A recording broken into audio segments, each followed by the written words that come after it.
ও এক ইউনুস খানকির পোলা। এই মাথার চোদ ইউনুস শুয়ারের বাচ্চা হালা সারা জীবনে গিয়ে ওয়েস্টার্ন লাগাইছে, মদখোর শুয়ারের বাচ্চা বাংলাদেশে নিয়ে সুদের ব্যবসাটা করে ওরে দিছিল শান্তিতে। বাপ বাপকেও ছাড়ে না, বাপ বাপকেও ছাড়ে না। তো আমাদের ইলিয়াস ভাই মনে করছিল, বুঝছেন, সে যা করবে আর বাংলাদেশের মানুষ পাগলের মতো সেটাকে সাপোর্ট করবে।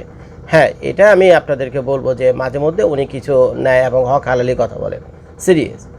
ইলিয়াস ভাই মাঝে মধ্যে কিছু হক এবং ন্যায়ের কথা বলে, তো যার ফলে তাকে আমি ফলো দিয়ে রাখছিলাম। কিন্তু গত কিছুদিন যাবত যে রূপ ওনার আমি দেখলাম, বুঝছেন, আমি নিজে হতাশ, অত্যন্ত হতাশ। আমি কিন্তু একজন কট্টর সমর্থক, সাপোর্টার ছিলাম এই ইলিয়াস ভাইয়ার। তো প্রথম আলো ডেইলি স্টারকে কেন্দ্র করে উনি যা কিছু ঘটাইছে, ভাই, প্রথম আলো ডেইলি স্টার, আমি বারবার আপনাদেরকে বলছি, এটা আমাদের বাংলাদেশের সম্পদ। এত বড় দুইটা নিউজ পেপার, কত মানে বিলাসবহুল নিউজ পেপার, এটা তো বাংলাদেশের গর্ব। দুনিয়া থেকে অন্য দেশের মানুষজন বাংলাদেশে ভিজিটিতে আসে, ঘুরে গাড়ে, বা বাংলাদেশের এই 2-4টা পত্রিকা তাদের ইন্টারভিউ নেয়, সরকার প্রধান বা পলিটিশিয়ানদের। যখন তারা প্রথম আলো ডেইলি স্টারে পাড়া দিত, তখন ভাই তারা বাংলাদেশ সম্পর্কে কী ইমপ্রেশনটা রাখতো, আপনি চিন্তা করেন তো, কী ইমপ্রেশনটা তাদের ভিতরে হইতো। নামি দামি বিলাসবহুল অফিস তাদের, বুঝছেন, প্রথম আলো ডেইলি স্টার। দুটো বলতে বাংলাদেশের সম্পদ, ওরা দেশে বাংলাদেশকে গর্ব করতো যে অমুক সময় গিয়েছিলাম বাংলাদেশে, আমার একটা ইন্টারভিউ নিয়েছে, যে পত্রিকা অফিস ইন্টারভিউ নিয়েছে সে তো সালা আমেরিকার পত্রিকা অফিসগুলোর চাইতে ফাটাফাটি অবস্থা। এরম জাগ জৌলস ছিল এই নিউজ পেপারগুলোতে। তো এগুলো ভাই আমাদের দেশের সম্পদ, আমাদের অহংকার ছিল। আর এক পলিটিশিয়ানকে সাপোর্ট করা, আরেক পলিটিশিয়ানকে বকা দেওয়া, আইনে কোনো অন্যের বিরুদ্ধে কথা বলা, বুঝছেন, এই করার সেই করার, সম্পাদকীয়তা লেখা, কখনো এক দলের পক্ষে যাবে, কখনো আরেক দলের যাবে। ভাই, এটাই তো democracy. This is really called democracy, this is freaking democracy. এটি তো ফ্রিকিং ডেমোক্রেসি, তাই না? তো এগুলি হয়। তো এখন আমাদের ইলিয়াস ভাইয়া কী করছে, সাথে আমাদের পিনাকি দেওয়া আছে। পিনাকি দেওয়ার প্রসঙ্গে আমি আজকে যাচ্ছি না ইলিয়াস ভাইয়ের প্রসঙ্গে থাকে, কারণ সে তো জয় বাংলা হয়েছে, পিনাকিতে এখনও জয় বাংলা হয়নি। তো সে কী করছে, তার সমর্থকদের, তার সাপোর্টারদের, ফ্যান ফলোয়ারদের মানে কি বলে সিম্পলিসিটির সুযোগ নিয়ে এই প্রথম আলো ডেইলি স্টার ভাঙা যখন উস্কে দিছে, তখন আমার হৃদয়টা ভেঙে গেছে। আমি ধরে নিচ্ছি যে ভাই, এই লোক বাংলাদেশের জন্য নিরাপদ না। যাকে আমি আইডল মনে করে বসে রয়েছি, তার 2-4টা হক হালালি ভিডিও দেখে, বুঝছেন, এই মেয়ের ভিতরে তো আবার আরেক কিছু। সে তো চাইতেছে ডেইলি স্টার প্রথম আলো ভাঙতে লেগা। আজকে ইলিয়াস ভাইয়ের মাথায় এটা আসলো না? আজকে এই মত প্রকাশের স্বাধীনতা নিয়ে যখন ডেইলি স্টার প্রথম আলো আগুনে পুড়িয়ে দিলেন, যখন নাকি এই সরকার থাকবেন, ইলিয়াস এই তত্ত্বাবধায়ক এই ইউনুস স্যার যখন ক্ষমতা থাকবেন, অন্য একটা সরকার তো আসবে, এবং সেই সরকার এসে যদি একইভাবে প্রতিশোধ নেয়, এরকম তো বাংলাদেশে 200 নিউজ পেপার্স আছে, ছোট বড় 200 নিউজ পেপার আছে এরকম বাংলাদেশ। তো তারাও যদি মত প্রকাশের এই ধরনের এই প্রবলেমেটিক ইস্যু নিয়ে যদি আরেকজনের পত্রিকা অফিস আগুনে পুড়াইতে থাকে, তখন ভাই কী হইবে একবার ভেবে দেখছে? এখন তো ভাই আমরা তো ভাই ছোটো মোটো মানুষ, আমাদের কথা কে শুনে, বুঝছেন? ইলিয়াস ভাইকে একটা কথা ভাবিনি, এটা তো ডেমোক্রেসি কান্ট্রি। এখানে মানুষ ভোগ বেয়ে চিলাচিলি করবে, সরকারকে সকালবেলা ন্যাংটা করবে, তারপরে রাতের বেলা পায়জামা পরাবে, রাতের বেলা সরকারকে ন্যাংটা করবে, দিনের বেলায় লুঙ্গি পরাবে, বুঝছেন? তো এগুলো তো ভাই ডেমোক্রেসি প্র্যাকটিস হতেই থাকবে। আপনার কথার জবাব কথা দিয়ে দিতে হবে। যদি প্রথম আলো মিথ্যা বলে থাকে, ডেইলি স্টার অন্যায় কিছু করে থাকে, অন্যের প্রতিবাদ অন্যায় দিয়ে করতে হবে। পারলে আরও 2-4টা প্রথম আলো ডেইলি স্টার মতো প্রতিষ্ঠা করেন, তো তাদের বিরুদ্ধে লেখেন আপনারা। মানুষ এত মূর্খ না, বাংলাদেশের মানুষ এতটা পচে যায়নি, এতটা চৌধুজনতা বা এতটা মূর্খ এখনও হয়ে যায়নি, বুঝছেন? এখনও তাদের ঘাড়ে মাথা আছে, তারা বুঝে ভালো মন্দ। তো এখন কি হয়েছে, ইলিয়াস ভাইয়ের এই আচরণে আসলে খুবই কষ্ট পাইছে, বুঝছেন, খুবই কষ্ট পাইছে। তো যা হওয়ার তাই হয়েছে। আল্লাহর মায়ের দুনিয়ার বাইর, আল্লাহ কোনো অন্যায়কারীকে পছন্দ করেন না, আল্লাহ কোনো অন্যায়কারীকে, কোনো ধ্বংসকারীকে পছন্দ করেন না। আজকে ইলিয়াস ভাইয়ের স্ট্যাটাস বা ইলিয়াস ভাইয়ের যে অ্যাক্টিভিটি ছিল সেদিন রাত্রে, সেটা আমরা সবাই কম বেশি পরিষ্কার, দেশে বিদেশে যারাই আপনারা সেদিন সেই ঘটনার সাক্ষী হয়ে আছেন, বুঝছেন, তারা সবাই স্পষ্ট যে ইলিয়াস ভাই একটা বিরাট ভূমিকা রাখছে। এখন যে এই যে প্রথম ধাক্কাতে যে 6-7 জন আপনারা ধরে নিয়েছেন এইসব ক্রিমিনালদের, তারপরে দেখলাম পরের ধাক্কায় আবার আরও 11-12 জন ধরে নিয়েছেন, টোটাল অলরেডি প্রায় 20-25 জন ধরে নিয়েছেন। কিন্তু ভাই, এরা তো সামনে থেকে এদেরকে উস্কে দেওয়া হয়েছে, এরা গিয়ে লুটপাট করছে, ভাঙচুর করছে, আগুন জ্বালায় একেবারে পুড়ে টুড়ে সব শেষ করে দিছে। কিন্তু এদেরকে যে পাঠাইছে, যারা উৎসাহ দিছে, যাও ওদিক যাও, আমি আছি তোমার পিছনে।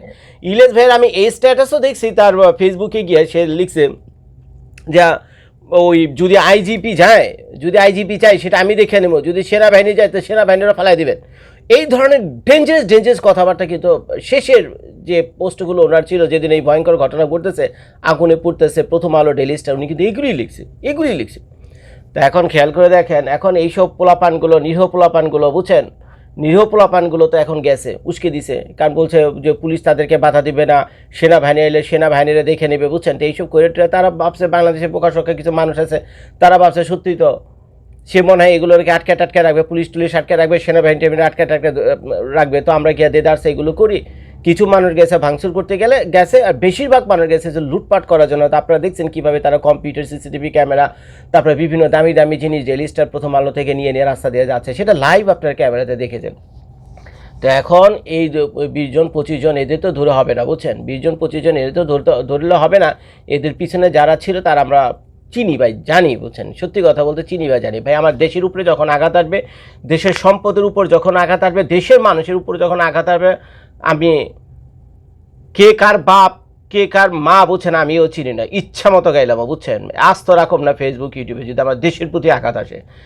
এই প্রথম আলো ডেইলি স্টার ভাঙ্গা মানে আমার দেশের সম্পদকে ভাঙ্গা। আরে মিয়া, এই প্রথম আলো ডেইলি স্টারের ভিতরে 30 জন সাংবাদিক আটকা পড়ছিল, 30 জন সাংবাদিক আটকা পড়ছিল। যখন নিচে দাউ দাউ করে আগুন জ্বলতেছে, এই ধুনো দুইটার ভিতরেই ডেইলি স্টার, প্রথম আলোতে, তাদের উপরে ছাদের উপরে কি আশ্রয় নিয়েছিল অনেক সাংবাদিক। আজকে যদি সে আগুন নিয়ন্ত্রণের বাইরে যাইতো, খোদা না করুক, তাহলে তো ভাই মানে পত্রিকার শিরোনাম হয়তো বাংলাদেশের ঢাকা শহরে 30 জন সাংবাদিককে তাদেরই পত্রিকা অফিসে পুড়িয়ে মারা হয়েছে। বুঝতে পারেন কি ভয়ঙ্কর ঘটনা। আপনারা সেখানে গেছেন ভারতের দালাল খুঁজতে লেগা, ভারতের দালাল আছে হলো বর্ডারে, বুঝছেন, ভারতের দালাল আছে বর্ডারে, ওইখানে বিএসএফ এর কয়েক হাজার লোক পাহারা দিতেছে।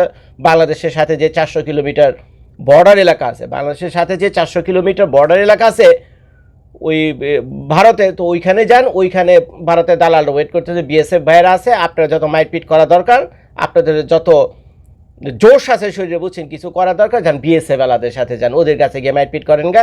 এর আগের ভিডিওতে বলছিলাম, আর কিছু না পারেন দূর থেকে তো টিটা মারতে পারবেন, গিয়ে পারলে সেইটা মেয়েরা দেখান, নিরীহ 2টা পত্রিকা অফিসকে আপনারা জ্বালিয়ে দিচ্ছেন, বাংলাদেশের সম্পদ ছিল। তো এখন এটার পিছনে ইন্ধন যোগাইছে হলো, মানে বিরাট একটা ভূমিকা রাখছে হলো ইলিয়াস ভাই। আমি এগুলো দেখার পর মনটাই উঠে গেছে, বুঝছেন, যাকে এতদিন সাপোর্ট করে আসলাম, আজকে ইলিয়াস ভাইরে কেউ বকাবকি করে ভিডিও করলে, পাল্টা ভিডিও করে উড়িয়ে দিতাম তাদেরকে, বুঝছেন। কিন্তু এখন দেখি একই অবস্থা, সে তো ভাই আমার বাংলাদেশের মানুষের দিয়ে, আমার দেশের মানুষের মাইর খাওয়াইতেছে, এক ভাইরে দিয়ে আরেক ভাইরে মাইর খাওয়াইতেছে, কি এতই কি মূর্খ আমাকে আল্লাহ কি ঘাড়ে মাথা দেয়নি, না আল্লাহ জ্ঞান বুদ্ধি দেয়নি, আমরা কি বুঝি না ভালো মন্দ। তো এখন ইলিয়াস ভাইকে জয় বাংলা করা দেওয়ার জন্য স্বয়ং ডক্টর মোহাম্মদ ইউনূসও লাগছে। এখন প্রথম আলো ডেইলি স্টার যেদিন পরে আপনারা জানেন, এনসিপি দলটা কিন্তু কঠিন ভাষায় সমালোচনা করছে যে ভাই এর ধারে কাছে আমরা নাই।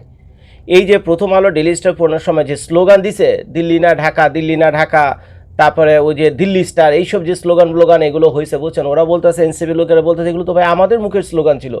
কিন্তু কসম খেয়ে বলতেছি ভাই, আমি আবুল হাসনাতকেও দেখছি, তারপরে এই যে নাহিদকে দেখছি, সার্জিসকে দেখছি, সবাইকে কম বেশি দেখছি, বুঝছেন, পাটোয়ারিকে দেখছি। তো সেখানে গিয়ে হাতে বেঁধে মানুষকে বুঝাইতেছে, সাংবাদিকদের সাথে কথা বলতেছে। ইভেন নুরুল হক ভাই, আমাদের নিউজে নুরুল হক ভাইরে কিন্তু উদ্ধার করে এরাই নিয়েছে, এদের সাথেই ছিল। কি ভয়ঙ্কর অবস্থা। তো এরা এখন আইসা সাংবাদিকদের বলতেছে বা হাতে পায়ে ধরে পাবলিকের কাছে বলতেছে ভাই আমাদের মাফ করো, স্লোগানগুলো ছিল আমাদের মুখের স্লোগান, কিন্তু ভাই এখানে আমরা কেউ ছিলাম না, আমাদের ভিতরে যদি কেউ থেকে থাকে তোমরা যা পারো যেভাবে পারো আইনের আশ্রয় নিয়ে, আমরা কোনো সাপোর্ট করি না, এগুলো ভয়ঙ্কর রকম সন্ত্রাসী কর্মকাণ্ড। এনসিপি তার স্ট্যান্ড ক্লিয়ার করে দিছে। এরপর আসা হলো জামায়াত ইসলামী। কিছুক্ষণ আগে নিউজে দেখলাম জামায়াত ইসলামের একজন হাই লেভেলের একজন নেতা এসে বলতেছে এইসব জ্বালাপোড়ার ভিতরে জামায়াত ইসলামী নাই, এবং এগুলো যারা করছে এবং যারা উস্কে দিছে, বুঝছেন, তাদেরকে ধরে এইটা কি বলবো, রাস্তায় ফালায় পিটানোর জন্য নির্দেশ দিছে, বুঝছেন। তাদেরকে দেশে থাকুক আর বিদেশে থাকুক ধরে না রাস্তায় ফালায় পিটানোর নির্দেশ দিছে। এখন সে তো আইন প্রয়োগকারী সংস্থা না, সে তার ক্ষোভের কথা বলছে। এই যা করা করবে হলো পুলিশ, এবং আইনের মাধ্যমে সেটা হবে। তো এখন এরপর আসেন হলো ডক্টর মোহাম্মদ ইউনূস। তো ডক্টর মোহাম্মদ ইউনূস তো তাৎক্ষণিকভাবে যা করে তাই করছে, কিন্তু এতক্ষণে তো জৈলপুরে শেষ। এখন এই যে মনে করেন প্রথম আলো জ্বালাপোড়ার সময় এই যে নাহিদরা যে বক্তব্য দিছে এবং ডক্টর মোহাম্মদ ইউনূসের যে স্ট্যান্ড, এটা টোটালি ক্লিয়ার যে তারা বলছে যে এগুলো আমরা এগুলো করাইনি, বা আমাদের এর সাথে কোনো ইনভলভমেন্ট নেই, কিছু নেই, এবং তীব্র তারা সমালোচনা করছে এগুলো যে, এবং এটা প্রতিশোধ নেওয়ার কসমও খাইছে তারা। ইউনূস স্যার কসম খাইছে তোর পুলিশ বাহিনী দিয়ে ধরে নিয়ে এসো 20-25 জনের মতো, আর নাহিদরা কসম খাইছে যে এই ধরনের ঘটনা ভবিষ্যতে ঘটলে আমরাও রুখিয়ে দেবো। তো এইটা আমাদের ইলিয়াস ভাইয়ের গায়ে খুব লাগছে। তো যার ফলে ইলিয়াস ভাইয়ের সর্বশেষ যে ভিডিওগুলো তার ইউটিউব না, ফেসবুক গায়েব হয়ে যাওয়ার আগে যে স্টেটমেন্টগুলো ছিল, সেখানে গিয়ে আপনারা দেখবেন যে কী ভাষায় এই সার্জিস, নাহিদ আর এই যে হাসনাত আবদুল্লাদের কী ভাষায় সমালোচনা করছে, গাইলে এগুলো রে এরকম মানে গালাগালি এর আগে আমি দেখিনি ইলিয়াস ভাইকে এদেরকে দেওয়ার জন্য। আর খেতে ডক্টর মোহাম্মদ ইউনূসকে মদখোর মাদিখোর কী কইছে না কইছে এগুলো আপনারা শুনেন ভাই, এগুলো আপনার আছে ইউটিউবে আছে, অনেকেই দেখছি ছোটো ছোটো রিল বানায় ইউটিউবে ছেড়ে দিছে, বুঝছেন, ফেসবুকে আছে ছোটো ছোটো রিল বানায় ছেড়ে দিয়েছে, সেখানে গিয়ে দেখা দেন। তো এখন ইলিয়াস ভাইয়ের কষ্ট হলো যে আমরা ডেইলি স্টার পুরাইছি, প্রথম আলো পুরাইছি, তোরা গিয়া তো আরও অংশগ্রহণ করবি, তোরা গিয়া তো এই মহৎ কাজটার এই নেকি কাজটার গিয়ে আগে বাড়াবি। এখন সে যে ডক্টর মোহাম্মদ ইউনূস নিজে একটা লাঠি নিয়ে যাইব, বুঝছেন, নিজে একটা লাঠি এবং বাঁশ এবং ওই যে কিছু পেট্রোল টেট্রোল নিয়ে যাবে হাতে আগুন জ্বালানোর জন্য, কারণ ইলিয়াস ভাই এটা চেয়েছিল, সেও যাবে, নাহিদ, সার্জিস, হাসনাত এরাও যাবে, সবাই যাবে, আর এখন যায়নি গেলেগা, উল্টো আরও প্রতিবাদ করছে। এর জন্যই দুইজনের মিয়া বয়স্ক মানুষ, বাপের সমান বয়সে ডক্টর মোহাম্মদ ইউনূস, এই মিয়ারও বইকে মিয়া অন্ধকার করে ফেলাইছে। তারপরে তো নাহিদ, সার্জিস, হাসনাত আবদুল্লা এদেরকে তো আছে করার পর এখন যা হওয়ার তাই হয়েছে। কনফিডেন্স থাকা ভালো, কিন্তু over confidence is not good, বুঝছেন, কনফিডেন্স থাকা ভালো, ওভার কনফিডেন্স ভালো না। তো ওভার কনফিডেন্স কারণে কী হয়েছে, তাকে আমরা চিনি ফেসবুক ইউটিউবে। আজকে ফেসবুকটাই এইসব 2-4 জন ইলিয়াসের কে চিনে, বুঝছেন, এইসব 2-4 জন ইলিয়াসের কে খুঁজে কে গণে, ফেসবুক ইউটিউবের কারণেই তো গেছে তো এখন ফেসবুক। এখন বাংলাদেশে যে ন্যাশনাল সাইবার সিকিউরিটি যে টিম আছে বাংলাদেশ সরকারে, তো তারা মেটার কাছে আবেদন জানাইছে যে এই লোকগুলো হলো সন্ত্রাসী, এক ধরনের সন্ত্রাসী, দেশের বাইরে থেকে সন্ত্রাসী ক্রিমিনাল অ্যাক্টিভিটিস এবং টেরোরিস্ট অ্যাক্টিভিটিস চালায়। তো এই হলো এদের পরিচয়, নাম ধাম পুরো বিস্তারিত পরিচয়, ইলিয়াস ভাইয়ের বাপের নাম কি, মার নাম কি, সে কোথায় থাকে, তার পূর্বের ইতিহাস কি, কি ঘটনা ঘটাইছে, এই ফেসবুকের যে স্ন্যাপশটগুলো নিয়ে তার স্ট্যাটাসে সেগুলো দেখাইছে, তারপরে কিভাবে তার স্ন্যাপশটের প্রভাব বাংলাদেশে গিয়ে পড়ছে, আগুনে পত্রিকা অফিসগুলো পড়ছে, এগুলো সব সাক্ষী প্রমাণ দিছে। এবং সারা জীবনের জন্য ইলিয়াস ভাইকে, বিশেষ করে বাংলাদেশের জন্য, আপনারা তো জানেন ফেসবুক ইউটিউব ওরা ওদের যে নিষিদ্ধ করা, রেস্ট্রিকশন করা বা ব্যান করে দেওয়ার বিভিন্ন ক্রাইটেরিয়া আছে। তো এর ভিতরে একটা হলো রিজিওনালি ব্যান করে দেওয়া। রিজিওনালি ব্যান করে দেওয়া হলো যে অঞ্চলে তাকে নিয়ে সমস্যা হয়েছে সেই অঞ্চলে তাকে বন্ধ করে দেওয়া সারা জীবনের জন্য, আর সেটা হয়েছিল বাংলাদেশের জন্য। তো এই জন্য এর আগের ভিডিওতে যখন আমি বলছিলাম যে ইলিয়াস ভাইকে সারা জীবনের জন্য ব্যান করছে, অনেকে আপনারা বলছিলেন বিশেষ করে মিডল ইস্ট থেকে, কিরে ভাই আমরা তো সার্চ দিয়ে দেখছি ইলিয়াস ভাইয়ের এখনও দেখা যায়। কারণ হলো মিডল ইস্টে যে দেশগুলো আছে সেখান থেকে আপনারা ইলিয়াস ভাইয়ের ভিডিও দেখতে পাবেন বা 2-4টা তার পোস্টও দেখতে পাবেন, যদিও তার অরিজিনাল যে ফেসবুক ও পেজ রয়েছে সেগুলো হাওয়া হয়ে গেছে, সেগুলো জয় বাংলা হয়ে গেছে। এখন সে নতুন আরেকটা ফেসবুক পেজ খুলছে, এটা খুলছিল তার বউর নামে, আমার ধারণা ভুল হতে পারে, এটা খুলছে তার হলো বউর নামে, কারণ তার নিজের ফোন নাম্বার দিয়ে নিজের ইমেল দিয়ে সে আর কোনোদিনও জীবনেও ফেসবুকের আইডি খুলতে পারবে না। তো অর্থাৎ আস্তে আস্তে ধীরে ধীরে উনি ফেসবুক থেকে মানে বিদায় নিয়ে চলে যাচ্ছেন। তারপরে উনি কেমনে কী করবে আমি জানি না। এর আগে আমি বলছিলাম অনেকে হাসাহাসি করছেন, তো ইলিয়াস ভাইয়ের যারা ভক্ত তাদের একমাত্র ভরসা হলো এখন রেডিও, বুঝছেন। তো এখন যদি ফেসবুক ইউটিউব যদি ইলিয়াস ভাইয়ের না থাকে, তো রেডিও ছাড়া তো কোনো উপায় নেই। তো রেডিওতেই শুনতেই হবে তার জ্বালামি বক্তৃতা, তার স্ট্যাটাস।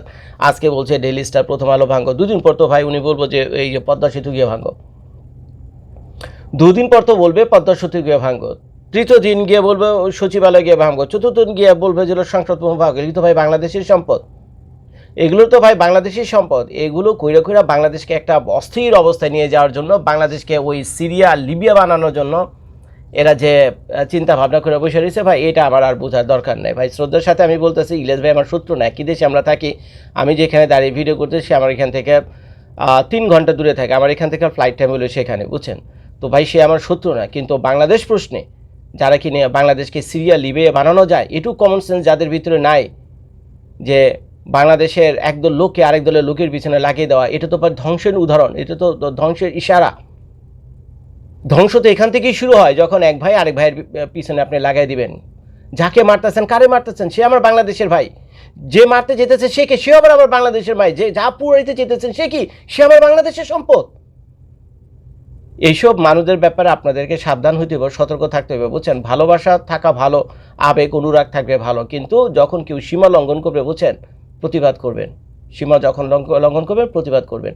তো ধন্যবাদ এই ডক্টর মোহাম্মদ ইউনূস রে। এটা আগেই করা উচিত ছিল, ডেইলি স্টার প্রথম আলো পুরানোর আগে বা যে সহিংস ঘটনাগুলো বাংলাদেশে ঘটছে এগুলো ঘটার আগেই তার উচিত ছিল যে অন্তত বিশেষ করে ইলিয়াস ভাই এবং পিনাকি ভট্টাচার্যকে বাংলাদেশে নিষিদ্ধ করা। কারণ তাদের প্রতিটা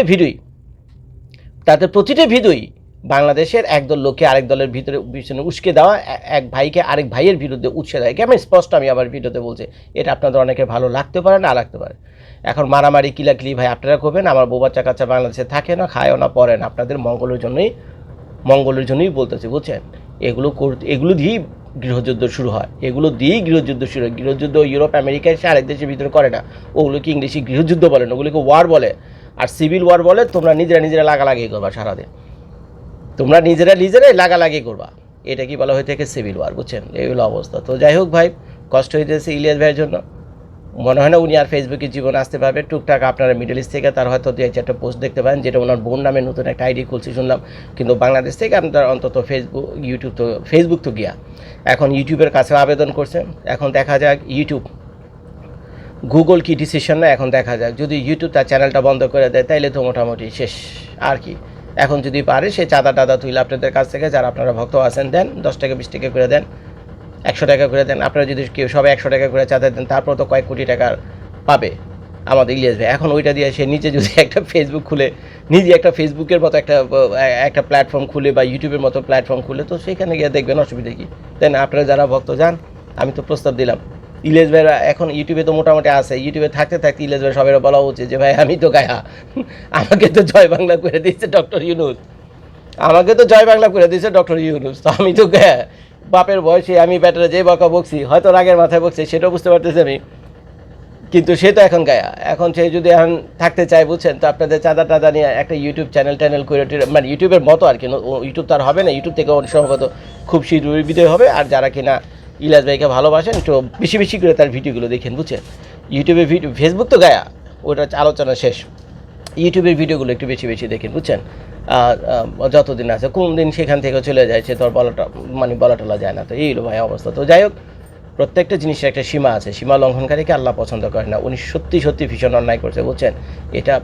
এটা মাফ করার মতো অপরাধ না।